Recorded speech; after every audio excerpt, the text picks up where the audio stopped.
Aýdym-saz bilen meşgullanýan talyplar Milli Howpsuzlyk ministrliginiň işgärleri bilen hyzmatdaşlyga çekilýär. Türkmenistanyň Milli Howpsuzlyk ministrligi Milli Konserwatoriýanyň hemde Medeniýet institutynyň talyplaryny hyzmatdaşlyga çekýär. Bu barada Azatlyk Radiosynyň ýurt içindäki habarçysy howpsuzlyk ýagdaýlary sebäpli atlandyrylmazlyk şertlerinde 3 martda ýurt içinden habar berdi. Konserwatoriýanyň hemde Medeniýet institutynyň Aýdym-saz bilen meşgullanýan talyplary MHM-niň işgärleri bilen hyzmatdaşlyk etmäge çekilýär diýip habarçy aýtdy.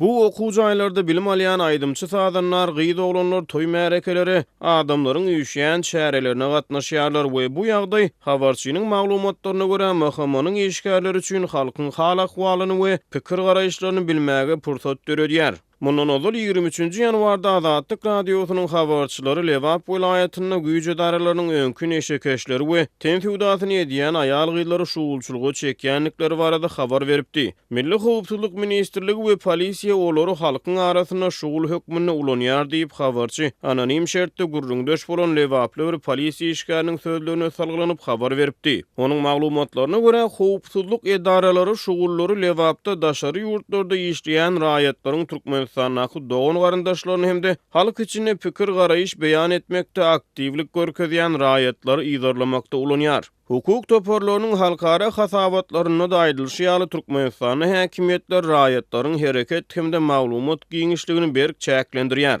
Human Rights Watch guramasy soňky çap eden ýyllyk hasabatyna Türkmenistanyň häkimetleriň raýatlaryň maglumat giňişligini berk gysýanlygyny hasabat berdi.